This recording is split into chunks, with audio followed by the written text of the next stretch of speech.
Hello everyone and welcome to Cinderful Gaming. I hope you're all doing well, I hope you're all staying safe, and most of all, I hope you're all fighting that war against the Grey. Today's video, we're going to take a look at the new Seraphon White Dwarf Battletome update and have a little bit of a chat about it, talk about what we think of it all, like in general, just give our reviews and thoughts about it all and see what we get from this new Battletome update. Now the thing with these Battletome updates is yes, they may be for armies like Seraphon that maybe didn't need an update, but what we're assuming is coming as part of these is the armies that are getting these Battletome updates inside White Dwarf aren't going to see an update for Warhammer Age of Sigmar proper in the form of a Battletome for quite some time. Obviously we've seen things like Sons of Behemoth, Slaves to Darkness so far, and so we're assuming this is going to be much the same for the Seraphon. So with that said and out of the way, let's get cracking on. Let's go check out what exactly we got.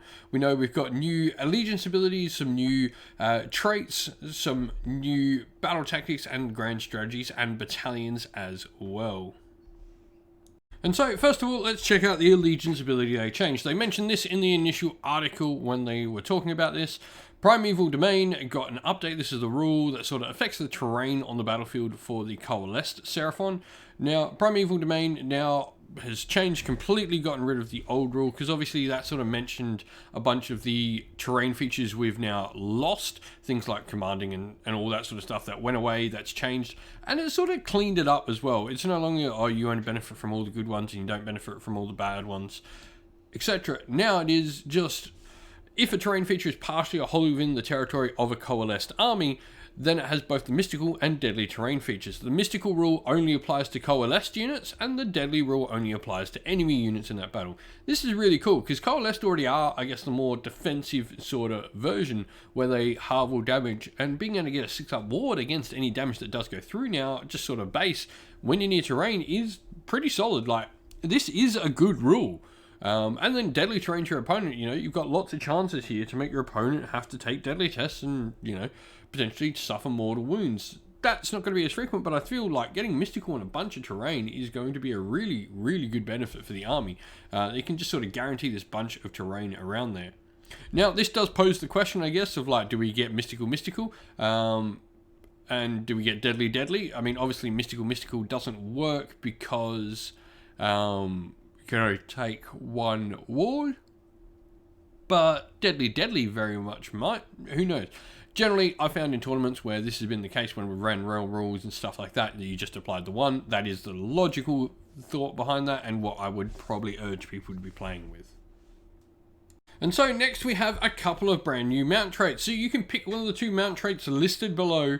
If your hero has either the Stegodon, Carnosaur, or Troglodyte keyword, you can pick one hero per mount trait you've chosen, and in general you're only ever going to get one. We'll get into that in a sec. To have one of the following mount traits in your army. So you got Beastmaster. This one is coalesced only, and the reason I'm saying you're only ever going to get one is because the other one is Starborn only. We'll talk about that one in a sec, but this means there's going to be no need to use an enhancement to get the second one if they're any good. So the coalesced one, Beastmaster, once per battle in your hero phase, you can decide if this unit will be Swift or Savage. This is one of the old battalions, if I'm not correct, or at least the idea of what it was. If you choose to be Swift, you can, until your next hero phase, get Run and Shoot and or Charge in the same turn. Pretty solid. Getting that once per turn, Run or Charge or Run and Shoot is nice. And if you choose to be Savage, you can add one to the attack characteristics of all attacks from this mount, which is also really nice as well. Like, this is pretty cool. Like, I like that it's got versatility to it as a mount trait. Coalesced, you're certainly going to Run and Charge is going to be really useful, or Run and Shoot to get those Bastillodons into range. Oh, wait, you can't have a Bastillodon, so it would be a Stegodon into range, sorry. And then add one to the attack characteristics and mounts. Pretty nice on a Carnosaur that's already going to hopefully get some extra attacks from some of the different ways you can do that.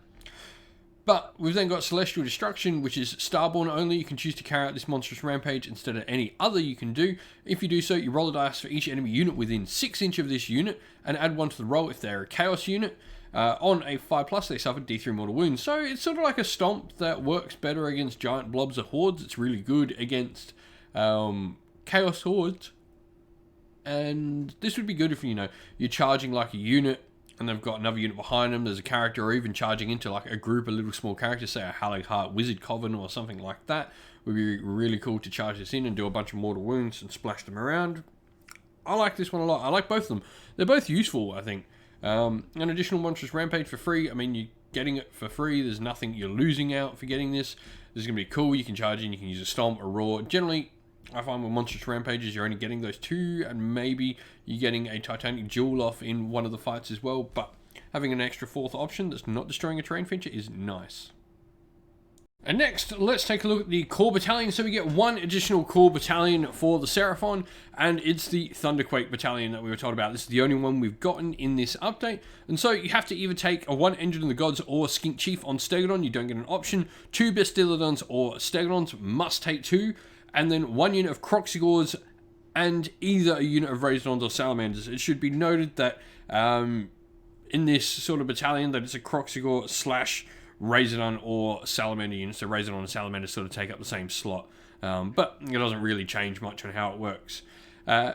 Pretty cool. I mean, this is a lot of Seraphon armies at the moment. You're going to see this on the table already. I think a lot of people are running this sort of list anyway, so it's nice to see it in a battalion. You do not get the Unified in this though, which I guess maybe some people were hoping for, but you do get Slayers, so once per battle you can use all-out attack or unleash hell without a command point being spent or issued, and you got Swift as well, where once per battle you can receive at the double or forward, and you get an option of which one you want to take. I think that's a really nice one. I think for me, I think it's Slayers is probably my favourite one here. Being able to get that additional all-out attack for free or an unleash hell for free during the game once per game is nice. This battalion's not bad. I mean, it includes stuff you would already be taking in your list. Maybe it's not 1 drop, but you can have ways to counter that with, you know, screens and other bodies in the Seraphon list. So it's not a terrible battalion. It's definitely not the best. It would have been cool if this did have Unified, but I'm glad to see the sort of shaking them up and changing these around. It's definitely not a bad one. And next up, grand strategies for the army. So we've got, once again, we've got 1 for each of the 2 types of Seraphon. So we've got the coalesced one, which is when the battle ends, you complete this objective if you have at least 1 friendly unit whole within each large table quarter. This one's not too bad. I mean, why would you not just keep your battle line alive? It's not a terrible one to pick by any means, but there definitely are more generic ones that are easier to do. And then we've got the Starborn one, which I think is much more interesting. This one's really cool and really narrative. I really like this one in a narrative sense. So the Astro Matrix, Starborn only. You draw an imaginary ley line 1mm wide, and you effectively take it from one corner to the opposite corner on the other side of the table, and then do the same across from the on the other diagonal. And this effectively makes a ley line of sort of magical power. Now, when the battle ends, you complete this objective if no enemy wizards are on the ley line and at least 1 friendly wizard is. This is really cool because you've got teleports to sort of guarantee yours is, and you're probably going to be gunning for your opponent's wizards anyway. I don't think this is a terrible one at all. In fact, I think this one you can almost auto-guarantee if you target your opponent's wizards, keep your Slan or Croak or someone alive, you know, even a Skink Priest or a Troglodon fulfills this role. And it does say it just has to be a friendly model with the wizard. So if you got an ally in there as well, it can easily be the allied model. Not sure what you would be taking as an ally, but you know, it's there. So this is definitely a good option. And lastly, we've got the battle tactics for the army. So these ones aren't bad. Out of all the battle tactics I've seen for the new books and stuff, these 2 are pretty useful. So you've got Might of the Starborn. Now, once again, both of these, while they don't specifically say you can only use them in the particular subfactions, one of them in particular, this one, Might of the Starborn, obviously is, because you can only use it if you've got the ability to get Celestial Conjuration points. So you pick 1 objective on the table, you complete this tactic if you summon a friendly unit worth 20 Celestial Conjuration points onto the objective you picked. Now, that is a really high amount of Celestial Conjuration points. However, it's a battle tactic you're only going to use if you're planning for it and if you need it. If you haven't had to use your summoning points and stuff like that during the game yet, and you're close to that 20 and you think, well, there's an objective free there, or there's an objective I control where I can summon a unit onto and get this battle tactic and ensure I get 5 for the game, why not go for it? I mean, this one's not bad. It's a good option to have. It's nice. You know, there's no downside to this one. You can either do it or you can't, and there's no sort of needless play. You're getting to, you know, pick this before you know how many conjuration points you've got. You know, you only choose this if you know you've got 20. You can work towards attaining it. It's a solid battle tactic. And so the other one you've got is Stampede of Scales. You pick 3 different monsters from the army, and you complete this battle tactic for all the units you pick to run in the following movement phase, if they all run, and then if you finish that run within 6 inches of each other and you're in enemy territory. This one is a little bit harder to do than the generic one, but this one could be really good in sort of like your last sort of turn. This combines really well with the sort of battalion, giving you swift and that run and shoot as well, because you could run and charge, run and shoot with this, which is really nice. Because you just have to be picked to run in the movement phase and finish that run within 6 inches. So you could do this and then do run and charge off one of the units as well, which is really cool. This sort of does work, I guess, with one of the mount traits you've got. Sorry, not the battalion, the mount trait this works well with. So this is sort of, you know, this with one of your mount traits for the run, charge, run, shoot is nice. But that is everything for the White Dwarf Battletome update for the Seraphon. What do you think of these updates? Are you happy with them? I mean, it's just a nice little clarity, giving them a little bit extra. They probably didn't need it, but, you know, they got it.